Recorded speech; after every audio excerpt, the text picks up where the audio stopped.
JavaScript ou même le Java. Donc, euh, on a vu comment créer des classes ensemble, mais très souvent, on crée des classes tout simplement pour stocker de l'information de manière temporaire. Donc, dans ce cas, on n'a pas vraiment envie d'hériter d'un parent ou on n'a pas vraiment envie d'override des méthodes. C'est un type de classe spécifique qu'on appelle des data classes. Donc, je pourrais créer un fichier à part, mais pour les besoins de la démo, je vais le faire juste ici. Donc, je peux faire data class.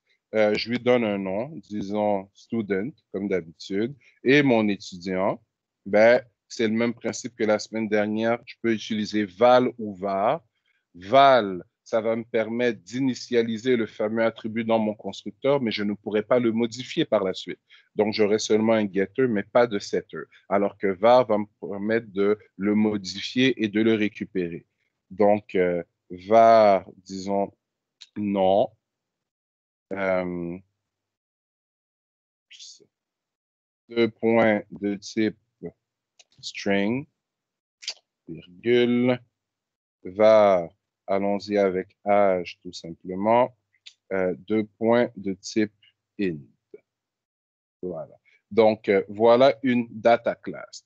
Donc, si je veux créer un objet seulement pour stocker de l'information temporaire et l'envoyer à une autre activité, par exemple, ou créer un objet pour recevoir de l'information que je récupère à travers le réseau ou à travers le net, parce que j'ai un script PHP ou un REST API qui m'envoie de l'information sous forme de JSON et moi, je veux le mettre dans un objet Kotlin, on peut utiliser une data class pour le faire.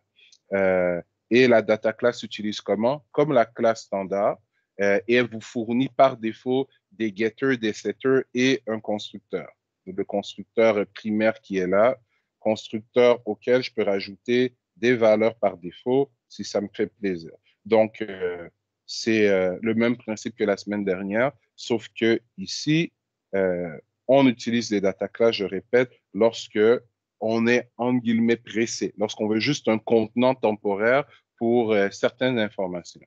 Et donc, je vais aller avec val v égale, je répète, je pourrais faire deux points student en lui passant les informations requises ou encore, pardon, student égale student en ne lui passant rien, puisque j'ai fourni des valeurs par défaut, mais je peux aussi faire ceci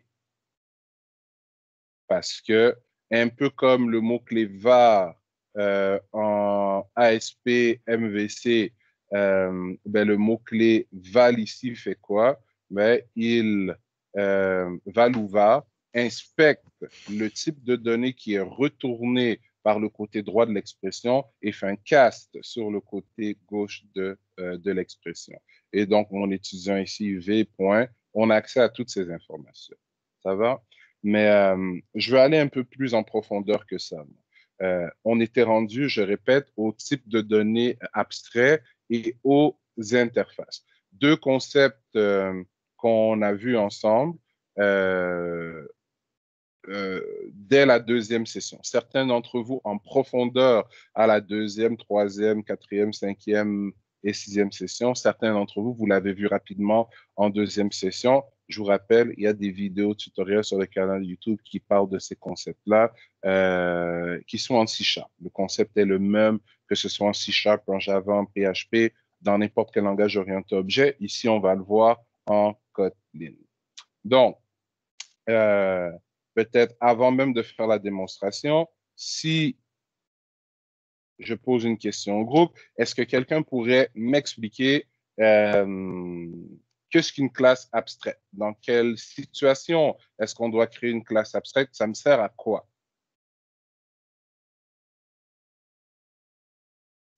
Oui. Je crois qu'une classe abstraite, c'est plus une classe dont on hérite, comme une classe forme, et on a une classe comme rectangle, par exemple. On hérite des attributs qu'il y a dans la classe abstraite. on hérite des attributs, on hérite des fonctionnalités, on hérite des getters et des setters. Ça va? Mais est-ce que dans une classe abstraite, je mets du code à l'intérieur des fonctions? Est-ce que je mets du code à l'intérieur des getters et des setters? Non, c'est une, Non, c'est une Non, classe qui sert à rien. non, on peut faire pour les getters, les Non. setters, mais on peut pas faire pour les C'est ça. fonctions. non, on Ni le pour les met. getters, ni pour les fonctions. Ça va? Ah, ok. Le but d'une classe abstraite, le but d'une classe abstraite, évidemment, c'est d'en hériter. Ça va? Donc, c'est sûr que tous les enfants qui héritent d'une classe abstraite vont hériter de tous ces attributs, tous ces getters, tous ces setters. Mais on dit abstraite pourquoi? Parce que même si mes enfants héritent de mes fonctionnalités, si on donne l'exemple des formes géométriques, par exemple, une classe abstraite forme, ben, quand je dis une classe abstraite forme, c'est magnifique, mais le cercle hérite de forme, la sphère hérite de forme, le cube hérite de forme. Donc, dans la classe abstraite forme, disons que je mets une fonction calculate area pour calculer l'air et une autre fonction calculate volume. Est-ce que je peux mettre du code dans cette fonction qui va s'appliquer au cercle et à la sphère? Et est-ce que le même code peut s'appliquer au carré et au cube? Est-ce qu'il y a une formule mathématique qui existe que je peux mettre dans le parent, la classe abstract forme, qui me permet de calculer l'air ou le volume de toutes les autres formes géométriques? Non, monsieur. Ça n'existe pas.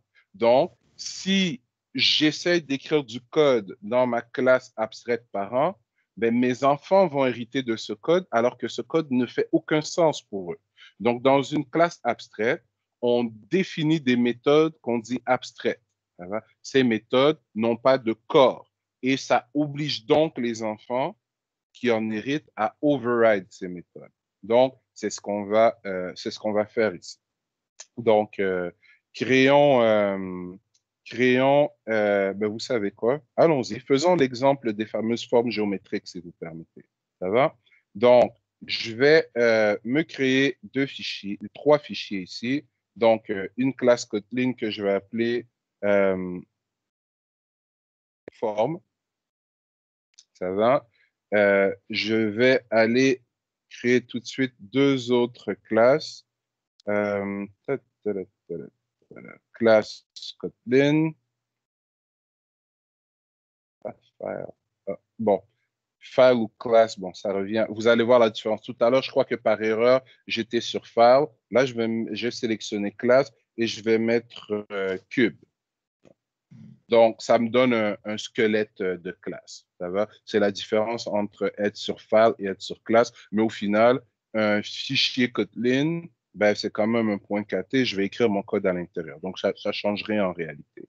Et je vais nous rajouter, pas en Java, excusez-moi, je vais nous rajouter juste ici, en plus du cube, on va rajouter la sphère. Yeah. Ouais. Yeah. La sphère. Donc, faisons ça comme ça. Parfait. Donc, j'ai trois classes ici et celle-ci et celle-ci vont hériter de celle-là. Et rappelons-nous qu'on est dans un projet Kotlin, donc j'aurais pu créer n'importe laquelle de ces trois classes en réalité en Java et l'utiliser quand même avec les autres. Donc, je répète, s'il y a une classe complexe que vous avez déjà créée en Java et que vous n'avez pas envie de réécrire en Kotlin ou que vous ne savez pas comment la réécrire en Kotlin, ce n'est pas un problème. Vous l'importez dans votre projet Kotlin et elle va être utilisable comme on l'a démontré au dernier cours. Donc, je vais venir sur forme. On est dans le fichier forme. Parfait. Donc, abstract classe, pas besoin de mettre public, elle est publique par défaut et elle s'appelle évidemment forme. Et ma forme, pour moi, une forme, elle va avoir un seul attribut par défaut. Donc, je vais mettre var, je vais mettre field. Field. Donc, qui va être de type booléen. Et je vais lui donner une valeur par défaut. Disons que sa valeur par défaut, c'est false. Donc, cet attribut, pour moi, il représente quoi? Une forme géométrique comme un cercle. Un cercle peut être plein. S'il est vide, ce n'est pas un cercle, c'est un anneau. Une sphère peut être pleine, donc remplie, ou elle peut être vide. Un cube peut être plein ou il peut être vide. Tout le monde comprend le but de cet attribut? Oui. Parfait. Donc, maintenant, toute forme géométrique, que ce soit le cercle, le cube, le losange, l'hexagone, la sphère, le pentagone, peu importe, je peux calculer leur R et je peux calculer leur volume. Mais je n'ai pas une seule formule mathématique qui me permet de calculer l'air et le volume de toutes ces formes géométriques. Donc, je vais déclarer ici deux méthodes abstraites. Une méthode abstraite pour le volume, une méthode abstraite pour l'air. Et mon cube et ma sphère vont être obligés d'override ces méthodes et de fournir leur propre implémentation. Ça va? Voilà. Donc, abstract, abstract fun, parce que fun est le mot-clé qui nous permet de déclarer une méthode. Je vais donner le nom de la méthode, donc calculate area. Je ne reçois rien en paramètre et je retourne un double. Un double. Parfait. Et puisque c'est une méthode abstraite, nous n'avons pas besoin de lui donner de corps. Et vous remarquez qu'une des beautés du Kotlin, et je pense que je l'ai mentionné dès le premier vidéo qui parlait des variables, des constantes, des structures de décision, c'est l'absence des points-virgules. Ça va, qui est, même pour des programmeurs expérimentés, le cauchemar lorsqu'on en oublie un quelque part. Une autre méthode, donc abstract, encore une fois, fun, calculate. On va calculer quoi? On va calculer le volume. Ici, encore une fois, je choisis de ne rien passer en paramètre et on retourne un double. Donc, j'ai ma classe abstraite form. Je vais sauvegarder. Je vais aller dans mon activité principale et essayons de créer un objet de type form. Donc, val f égale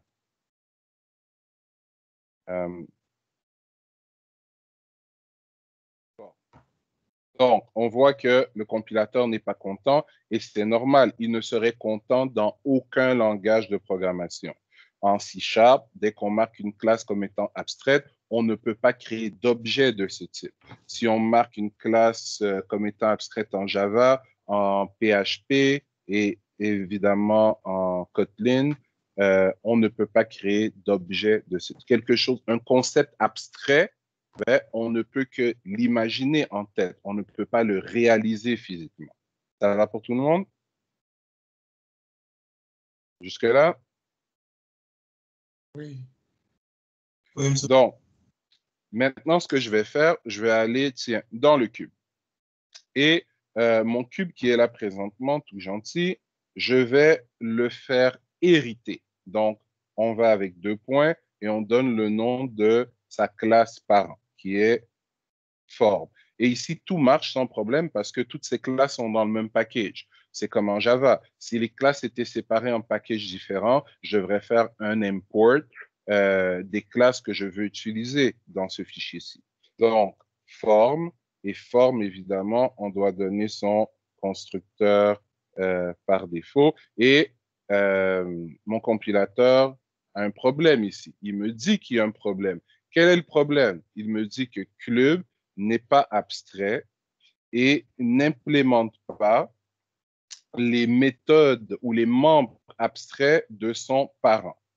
Donc, ce que je vais faire ici, je peux aller les coder moi-même ou si Android Studio veut coopérer, voilà, juste ici, on a implement members et ça va me générer un squelette pour toutes les méthodes abstraites de mon parent que je suis obligé d'override. Une autre façon de fonctionner est de venir ici à l'intérieur, bouton droit, Generate, Implement méthode, et je vois toutes les méthodes de mon parent. Et là, je peux aller sélectionner celles que je veux. Mais ici, je n'ai pas le choix. Elles sont toutes marquées comme étant abstract Donc, je suis obligé de tous les override. Mon parent aurait pu avoir certaines méthodes abstraites et certaines méthodes qui n'étaient pas précédées de abstract avec un corps. Donc, j'aurais pu choisir d'override les méthodes avec un corps qui ne sont pas abstractes, mais j'aurais été obligé d'override les méthodes qui, elles, étaient abstractes. Donc, moi, ce que j'aime bien faire souvent, question d'efficacité, c'est venir ici et demander au compilateur, ah, OK, ça me ramène au même endroit, de générer le squelette des méthodes pour moi. Ça va jusque-là? Oui.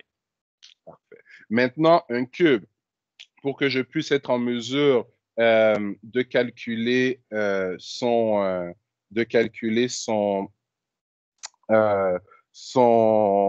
son aire et son volume, ben, j'ai besoin de connaître quelle est la taille d'un de ses côtés. Donc, je vais avoir ici, je rajoute au cube l'attribut du cube. Donc, je vais appeler ça side, donc un côté du cube. Et disons que pour les besoins de notre exercice, allons-y avec un integer tout simplement. Donc, ce qui fait que ici, au niveau de l'aire, qu'est-ce que je vais retourner? On va return tout simplement side fois side fois 6, puisque qui est un integer présentement. Ça va? C'est pour ça qu'il boot. Donc, je pourrais convertir le tout en double, mais je vais y aller rapidement. Donc, allons comme ceci, ça devrait régler notre problème. Donc, on voit que, OK, à première vue, ben, le look général est différent, mais pas si différent que ça de la même syntaxe ou du même concept, du concept équivalent en Java. Ça va jusque-là pour tout le monde? Oui, monsieur. Donc, side fois side, ça me donne l'aire d'une des faces de mon cube, un cube à 6 faces, c'est réglé. Maintenant, pour le volume, donc, pour le volume, donc, on serait tout simplement ici, et on présume que nos fameux sides, c'est disons, en centimètres. Donc, side fois side fois side, magnifique. Ben, on a maintenant un cube qui est forcé d'avoir la méthode calculate area et calculate volume parce qu'un cube est une forme géométrique et que toute forme géométrique doit avoir une définition de ces méthodes. Maintenant, allons voir notre ami la sphère. Donc, sphère, bon, qui n'est pas écrit correctement, c'est pas grave. Sphère notre sphère, je vais le faire tout de suite. Notre sphère, par contre, elle doit avoir un rayon. Ça va? Donc, un rayon que je vais mettre aussi de type double. Et elle hérite, elle aussi, de forme. Donc, allons-y comme ceci. Forme. Allez. Et ouvrons et fermons les accolades. Et on va venir laisser Android Studio nous aider à générer le squelette des méthodes qu'on doit implémenter. Et sans trop grande surprise, on voit que c'est le même squelette que celui du cube. Pourquoi? Parce que nous héritons du même parent abstrait. Donc, maintenant, en grand mathématicien que vous êtes, ça va? C'est un gros défi que je vous lance, là. Sans aller chercher sur l'Internet. C'est quoi l'aire d'une sphère? Tadam. Rayon fois. Donc, c'est Allô? 4 fois pi. Allô? Oui, 4pi et un carré. Voilà, c'est ça. exactement. Donc, pi. Oh, par contre, ah, voilà. Donc, math ici, est-ce qu'il va me permettre d'aller chercher math, point, pi, point, et je vais y aller avec mon rayon carré. Donc, il y a math.pow que je pourrais utiliser pour la puissance, mais je vais tout simplement y aller avec avec fois le rayon. Allez. Fois le rayon, fois le rayon encore une fois. Ça va? Donc, ça nous retourne l'aire de notre sphère. Et au niveau de, du volume de la sphère, de mémoire, c'est 4 pi r à la 3 sur 4. C'est bien ça? Les grands mathématiciens dans la salle? C'est 3 pi R4. 3 pi R3 sur 4. Sur 4. Merci beaucoup. Donc, return. Donc, allons-y. Donc, 3, vous savez quoi? Allons-y, on va modifier, ça va être plus rapide. Donc, allons-y comme ceci. Donc, c'est 3 fois pi fois r à la 3. Donc, rajoutons un rayon ici. Le tout divisé par 4. Donc, le tout divisé par 4. Voilà le volume de notre sphère. Ce qui fait que je peux maintenant venir ici, dans mon activité principale, et créer, sans aucun problème, un cube. Donc, val C égale cube. Et son constructeur accepte side. Donc, allons-y avec 1.0. Et donc, j'ai ces points, j'ai les fonctionnalités auxquelles je m'attendais. Et field ici, j'ai accès. Pourquoi? Parce que j'en hérite de mon parent. J'en hérite de mon parent et il est public par défaut dans mon parent. Et j'ai donc accès ici à un getter et un setter. On a vu la semaine passée comment le rendre privé si on voulait et comment créer des getters et des setters personnalisés. Donc, je peux aussi créer S qui va être une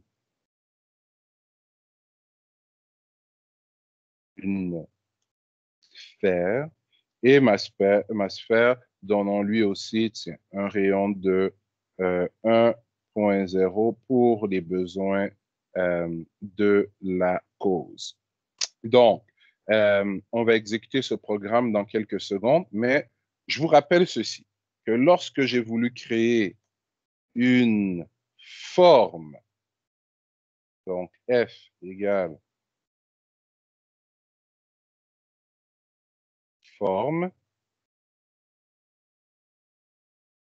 bon, ça irait mieux si, parfait, F égale forme, ça ne m'était pas permis parce qu'on ne peut pas créer un objet basé sur une classe abstraite. Par contre, si j'essaie de venir faire ceci, je vais mettre ls, ça va, pour liste de formes. Et regardez, je vais faire une array ici. Une array de quoi? Je vais faire une array de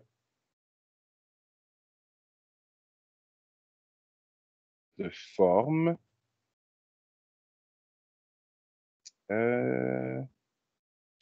Et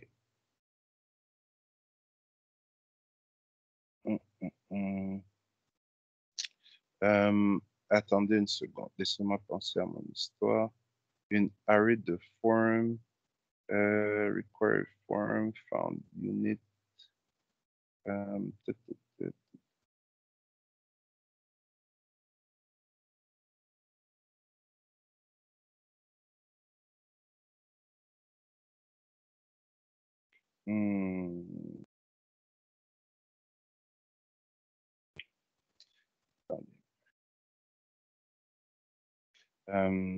Array this.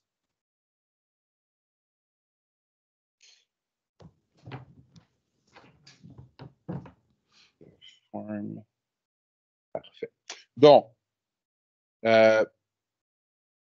pourquoi est-ce que je n'aurais pas normalement dû être en mesure d'écrire la ligne que je viens d'écrire ici? Ça marche. Et ça marche dans tous les langages de programmation. Si je suis en C# ou en Java ou en C++ ou en Python ou en PHP et que j'ai une classe abstraite, je ne peux pas créer d'objet de type abstrait. Mais si je ne peux pas créer d'objet de type abstrait, pourquoi je peux créer un tableau ou une array list d'objets de type abstrait? Et cette ligne de code aurait marché partout. Là. Si j'étais en Java, donc je vais le mettre en commentaire ici, j'aurais fait par exemple array list comme ceci, array list de forme, parce qu'en Java aussi, j'aurais pu créer la classe abstraite form. Je l'aurais appelé ls, j'aurais dit égal new array list de forme. Et voilà, il n'y aurait eu aucun problème en Java non plus. Pourtant, ça ne matche pas avec le concept d'une classe abstraite. Une classe abstraite, c'est abstrait. On ne devrait pas être capable de le créer.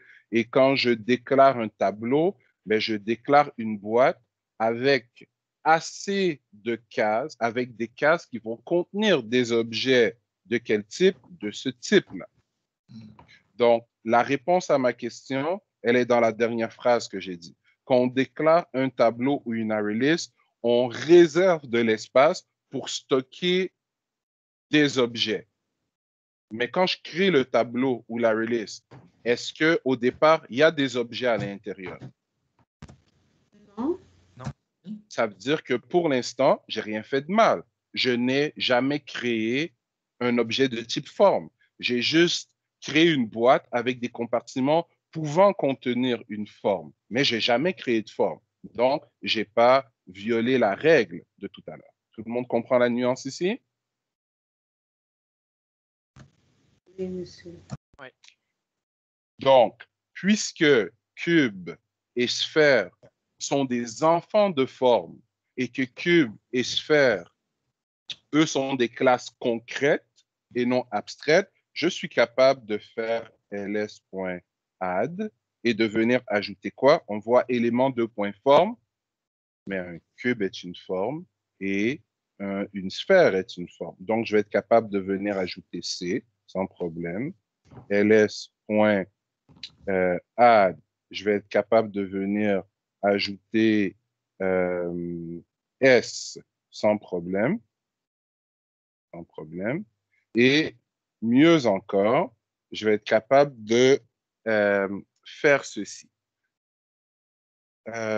On sait que présentement, on a deux éléments dans notre array list. Ça va? Donc, le premier, il est à l'index 1 et le deuxième, il est à l'index 2. Tout le monde est d'accord là-dessus? Hein? Pardon, le premier à l'index 0 et le deuxième est à l'index 1. Donc, je vais m'amuser à en créer quelques-uns supplémentaires ici, si vous permettez. Donc, je vais recopier ça ici, comme ceci. Je vais les coller ici. Je vais mettre C1 et je vais mettre C2, par exemple.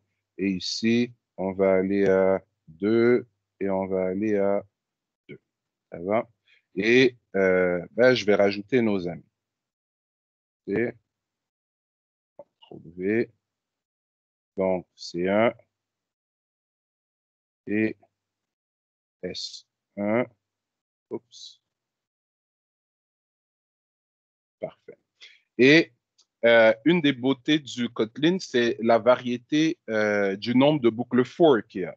Donc, j'en ai démontré quelques-unes dans mon premier vidéo tutoriel sur le Kotlin et ils se retrouvent tous aussi dans le cheat sheet. Donc, on a l'équivalent d'un for each ou du enhanced for du Java et on a l'équivalent de notre boucle for standard aussi.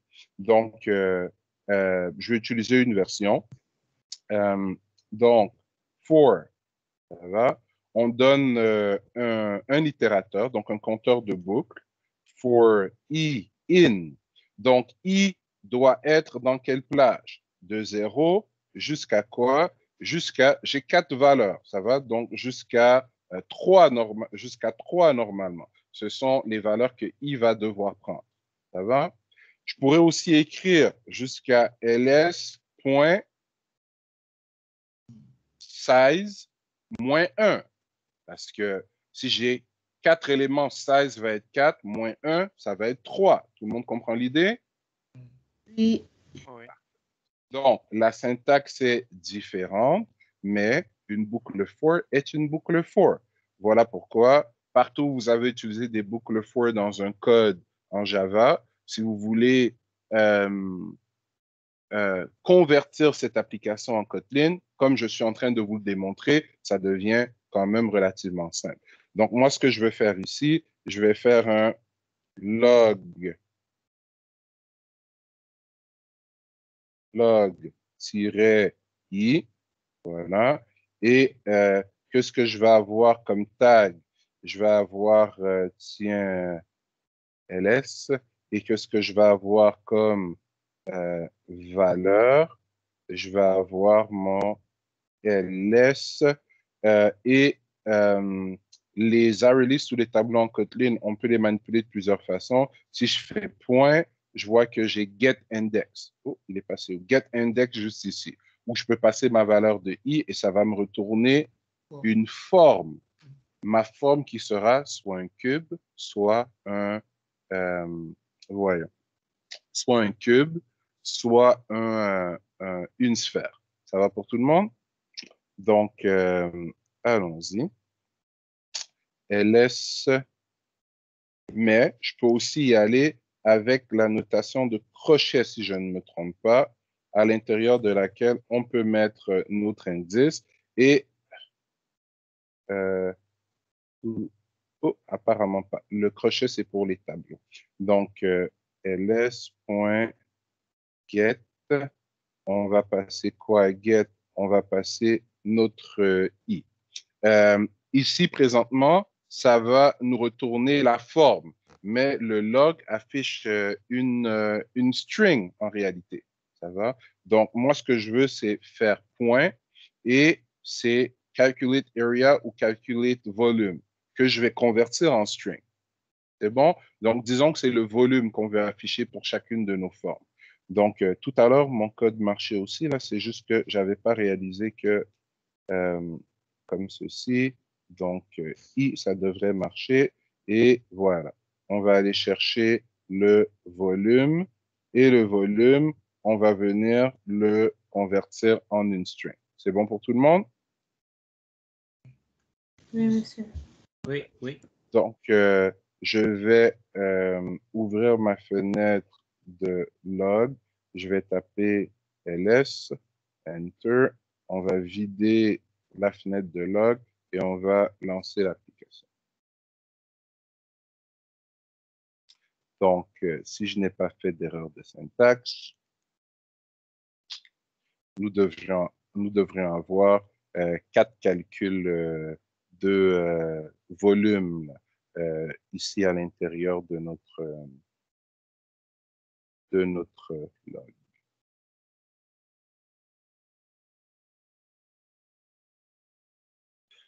Parfait. Donc, regardons ce qui a été calculé pour nous. Donc, 1, 2.3, 8, 18.84. Ça va? Donc, vous pouvez vous amuser à faire les calculs à la main si vous voulez. Les calculs sont corrects. Ça va pour tout le monde? Oui. Oui. Donc, toujours en restant sur les concepts d'orienté objet, et vous voyez que je prends un peu de temps là-dessus. Pourquoi? Parce que ce soit en Kotlin, que ce soit en Java, que ce soit en PHP, que ce soit en C#, les concepts que je présente ici, c'est des concepts d'orienté objet. Donc, c'est les mêmes questions qui vont vous être posées en entrevue, peu importe le langage. Une classe abstraite, ça s'utilise toujours pour les mêmes raisons. On est toujours obligé d'override ses enfants, etc., etc. Par contre, il y a des petites différences. Ici, quand j'appelle calculate volume, on est en Kotlin et on sait que le Kotlin, quand il est compilé, c'est le même bytecode que le Java. Donc, ça va se comporter exactement comme le Java. Qu'est-ce que je veux dire par là? J'ai une forme, moi, ici. Ça va? Cette forme, je ne sais pas si c'est un cube et je ne sais pas si c'est une sphère. Donc, quand j'appelle calculate volume, comment est-ce que mon compilateur fait pour savoir que c'est la version du cube ou c'est la version de la sphère qui doit être appelée? En Java, ben, le compilateur fait le cast automatiquement. Il teste le type de forme qui est présentement dans la case de mon ArrayList. Si c'est un cube, il appelle la version calculée de volume du cube. Si c'est une sphère, il appelle la version calculée de volume de la sphère. En C#, j'aurais dû utiliser l'opérateur is. Donc, j'aurais fait list i espace is cube. Ça me retourne true ou false. Si c'est true, là, je caste en cube et là, maintenant, je peux appeler calculer de volume et ça va être la version calculée de volume du cube. Donc, on voit que le C# a une étape supplémentaire que le Java faisait automatiquement et donc que le Kotlin fait automatiquement. Maintenant, regardez ceci. Si je fais ceci, regardez bien. Que croyez-vous qui va s'afficher dans la fenêtre de log4 lorsque je vais exécuter ce bout de code?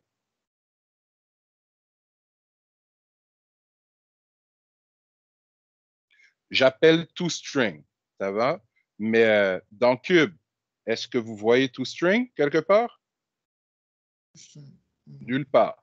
Dans Sphere, nulle part. Dans Form, nulle part. Donc, le toString que j'appelle présentement, c'est le toString de qui?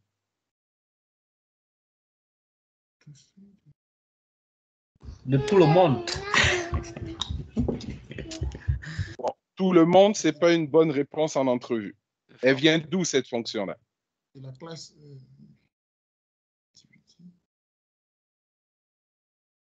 De la classe abstraite. Non, puisque quand je regarde forme, je n'ai pas de toString dans forme. Est-ce que forme lui-même hérite de quelqu'un?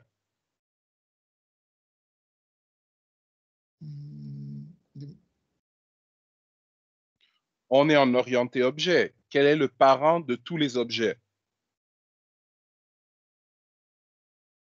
Et Le parent, c'est AppCompat Activity. Non.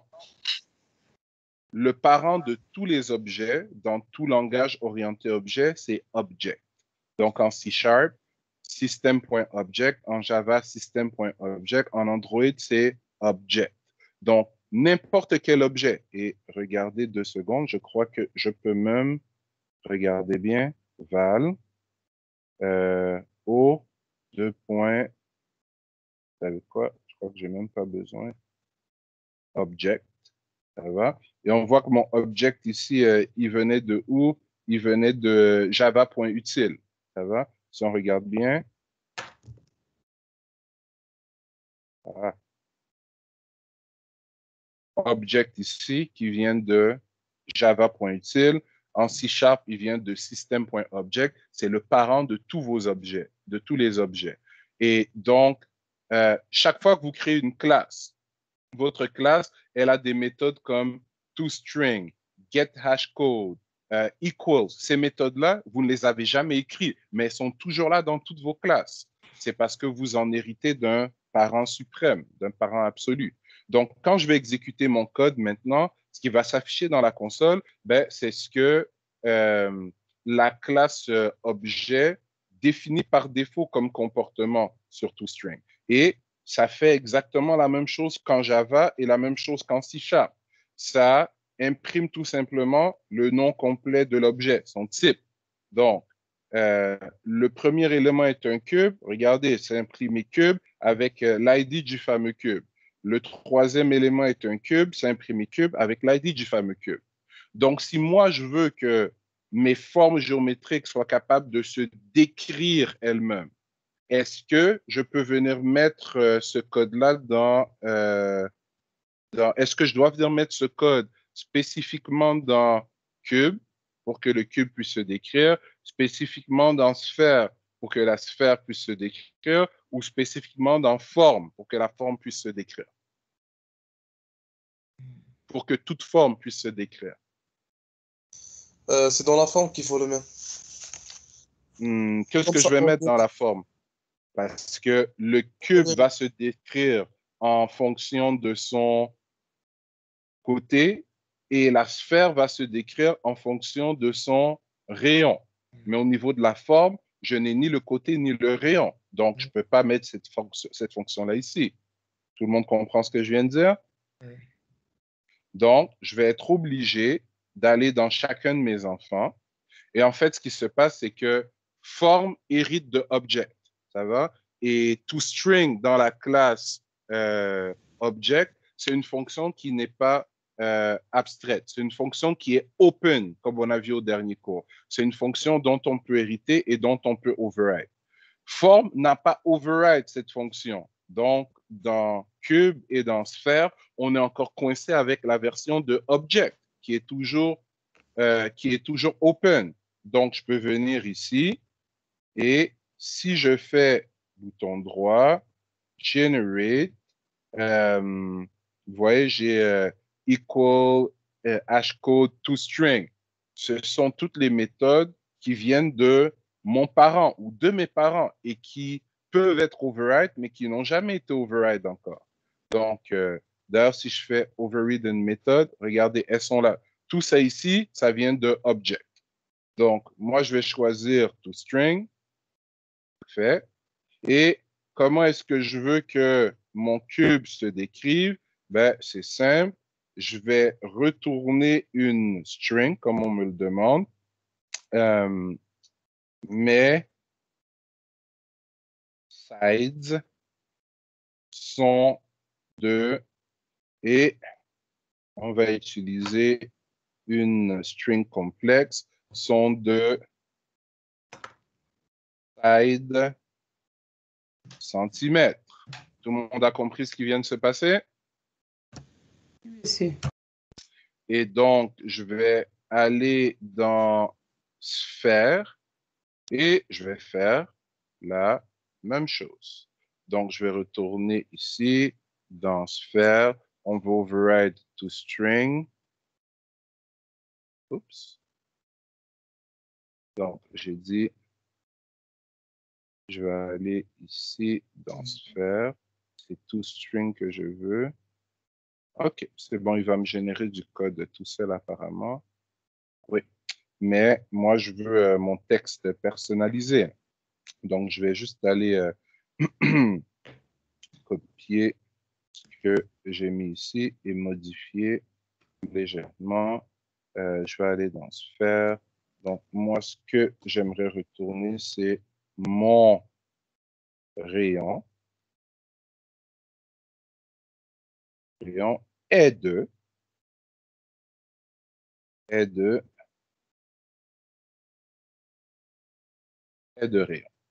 Ça va pour tout le monde? Donc, Oui, je vais monsieur. sauver ici. Ouais. Je vais sauver ici. Je vais aller dans mon activité principale et on est toujours dans la même boucle. Donc, je vais me débarrasser de ce qui se trouve dans mon log4 et on va réexécuter.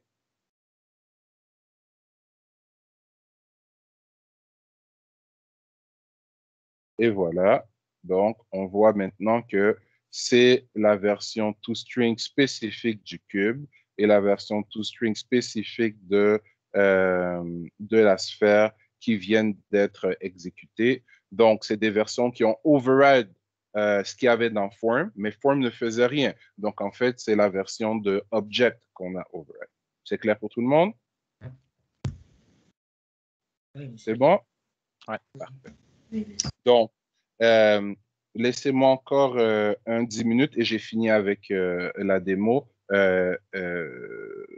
avec ce que je voulais vous montrer en démo. Ben, bon. Et j'ai fini avec cette démo-là. Il restera quoi par la suite? Il restera à voir quelques exemples de comment utiliser le Kotlin pour faire des vraies applications Android. Parce que là, on n'est pas en train de faire une application Android, on est en train de pratiquer l'utilisation des concepts d'orienté objet en Kotlin.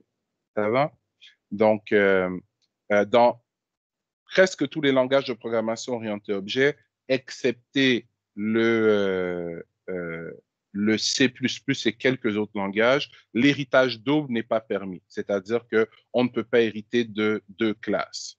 Mais dans tous les langages orientés objet, que je connais en tout cas, on peut implémenter plusieurs interfaces. Donc, le concept d'interface, je vous l'ai déjà tous présenté, que ce soit en C#, soit en Java, et certains d'entre vous dans les deux langages. Une interface permet de déclarer des méthodes abstraites et d'obliger des classes de familles différentes à les implémenter. Voilà. Donc ici, j'ai forme, j'ai cube et j'ai sphère qui sont des formes géométriques. Donc, si je déclare une méthode abstraite dans forme, ça oblige cube et sphère à l'implémenter. Mais qu'est-ce qui se passe si je fais ceci? Si je viens ici, pourquoi? Donc, si je viens ici et je vais chercher plutôt, disons, une classe, et allons-y avec student. Donc, la classe étudiant, et rapidement, notre étudiant, ce que je vais faire, c'est que notre étudiant, je vais lui donner var n pour le nom, qui va être une string. Ça va. Ensuite, on va lui donner A pour l'âge, qui va être un net. Voilà notre étudiant. Donc, je pourrais lui créer des méthodes, des constructeurs secondaires, etc. Ce n'est pas le but ici. Donc, si je veux forcer à la fois mon étudiant et mes formes géométriques à avoir la même méthode, avec la même signature, mais avec des implémentations différentes. Comment est-ce que je fais? Je ne peux pas y aller par héritage. Je veux dire, mon étudiant, il ne peut pas hériter de formes géométriques. Ça ne fait pas de sens. Donc, c'est dans ces situations que l'interface devient intéressante. Je peux créer une interface à l'intérieur de laquelle je mets des méthodes abstraites et toutes les classes qui implémentent et non héritent de mon interface vont être obligées d'override les méthodes qui se trouvent dans cette interface. Donc, sans plus attendre, je vais venir ici.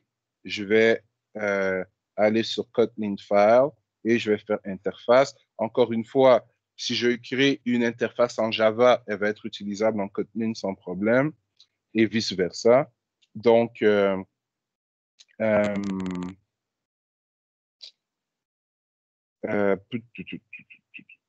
donc, bon, l'exemple est peut-être pas le plus pertinent, là, mais je vais créer l'interface iFacturable.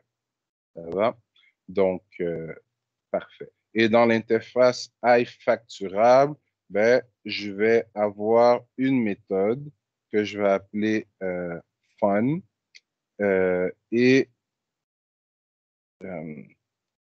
calcul de facture. Et elle va nous retourner quoi? Elle va nous retourner un double. Donc, remarquez que je n'ai pas eu besoin de mettre le mot-clé abstract ici. Pourquoi? Parce que par défaut, dans une interface, ben, les méthodes que je déclare sont toujours abstractes. D'ailleurs, si je ne me trompe pas, en C#, on n'a pas besoin de mettre le mot-clé abstract dans une interface, mais en Java, de mémoire, on doit le mettre. C'est à vérifier. Donc, j'ai mon interface et regardez ce que je vais faire. Disons que le cube, je veux lui forcer à avoir une méthode de ce type et l'étudiant, je veux lui forcer à avoir cette méthode. Mais la sphère, je ne veux pas la forcer à avoir cette méthode. Qu'est-ce que je vais faire? Je vais venir sur mon cube qui hérite de forme et je vais faire virgule, virgule, I, facturable. Une interface, on ne met pas de parenthèse. Et on voit que ben, Android Studio n'est pas content, encore une fois. Et Android Studio va me demander de faire quoi? Allez, allez, coopère. OK, c'est pas grave. Je vais venir ici à l'intérieur. Generate. Et ici, implement méthode et calcul facture, ce qui se trouvait dans mon interface. Et donc, il ne me reste plus qu'à dire au cube comment est-ce qu'il doit calculer sa facture. La règle est la suivante. On ne peut hériter que d'une classes par an, mais on peut implémenter autant d'interfaces qu'on veut. Donc, si j'avais d'autres interfaces, je ferais virgule le nom de ma prochaine interface, virgule le nom de ma prochaine interface, mais la règle veut qu'on mette toujours la classe en premier. Donc, vous comprendrez que je vais copier ceci, je vais aller dans mon étudiant, et mon étudiant, je vais mettre 2 points, ceci, puisque mon étudiant n'hérite pas de forme, mais implémente l'interface, ben, je n'ai d'autre choix que de commencer par l'interface et je vais pouvoir venir faire ceci et cela. Maintenant, je vais retourner dans mon activité principale et regarder ce que je suis maintenant capable de faire. Je vais copier cette ligne. Je vais aller en dessous de ma boucle for. La boucle for ici n'a pas d'accolade. Pourquoi? Ben parce que j'ai juste une ligne. Ça va, si j'avais plusieurs lignes sur lesquelles je voulais boucler, je mettrais les accolades comme dans les autres langages que vous connaissez. Donc, je vais venir ici, Et val. Fernand, comment il fait Oui, pour savoir que tu sors de la boucle? ici, c'est justement ce que je dis, c'est que comme la boucle n'a qu'une seule ligne, ben en fait, mon i ici, il va prendre la valeur 0, ensuite 1, ensuite 2, ensuite 3. Quand il va être rendu à 4, ça va sortir de la boucle. Mais ce que je veux dire, c'est comment il fait. Ok, c'est si tu mets juste une seule ligne, il n'y a pas besoin d'accolade, il prendra Exactement. juste une seule ligne. Et ça, c'est vrai aussi en C#, c'est vrai en C++, c'est vrai en Python, c'est vrai en JavaScript, c'est vrai en Java, c'est vrai dans tous les langages qui sont inspirés de la syntaxe du C. Ok. C'est bon? Et souvent en entreprise, on voit ça parce que si vous développez un code de 10 000 lignes, ben juste ouvrez les accolades et fermez les accolades quand ce n'est pas nécessaire, ça devient fatigant. Ça va? Ouais, merci. Donc ici, j'ai déclaré une autre array list. Donnez-moi juste une seconde. Mon commentaire qui est ici, c'était pour vous montrer que code Java, code Kotlin. Donc, j'ai déclaré une autre array list ici, mais cette fois-ci, ce ne sera pas une array list de forme, ce sera une array list de I factorable. Donc, devinez ce que je vais pouvoir mettre dans cette array list. Donc, je vais pouvoir mettre des cubes parce que mes cubes sont facturables. Donc, L.C, L.add, je vais ajouter le cube et on voit qu'il n'y a pas de problème, il est accepté. Et L.add,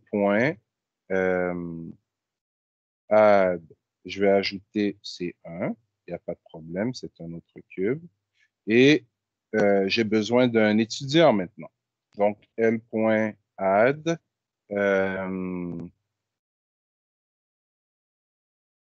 student, voilà, student, et mon étudiant, créons-le avec un nom, donc Toto, oups, Toto, Toto, et un âge, donc disons 20 ans. Et si je m'amuse à essayer de mettre une sphère là-dedans, ben, vous pouvez deviner ce qui va se passer. Donc, j'ai S et S1. Donc, essayons de mettre S.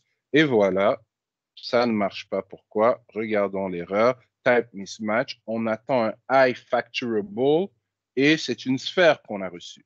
Donc, ce petit exemple montre bien l'utilité des interfaces. Ça me permet de prendre des types de données qui ne sont pas reliés.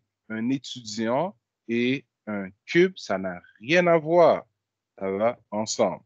Mais parce qu'ils implémentent la même interface, qui les oblige à avoir la même méthode, ben, je peux les considérer comme faisant partie de la même famille.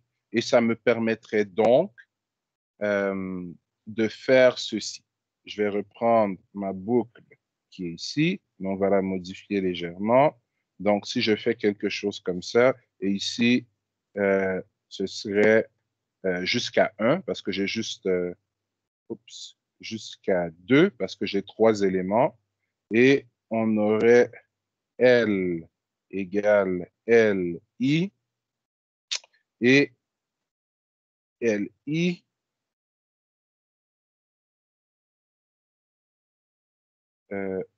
excusez-moi, qu'est-ce qui se passe? Ah, log I, L, oui. Ah, voilà. Calculate facture et point toString. Donc là, tout ce qu'il nous restera à faire, c'est d'aller mettre dans la classe cube et dans la classe student leur calcul spécifique de facture.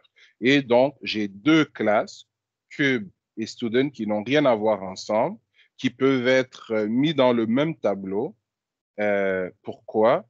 Parce qu'ils sont considérés comme faisant partie de la même famille maintenant. Qu'est-ce qui les rapproche? C'est la méthode calcul de facture qu'ils ont tous implémenté de force parce qu'ils avaient l'interface iFacturable. Ça va pour tout le monde? Oui, ça va. Parfait. Donc, il est 14h24. J'arrondis à 25. Donc, prenons une quinzaine de minutes et en revenant,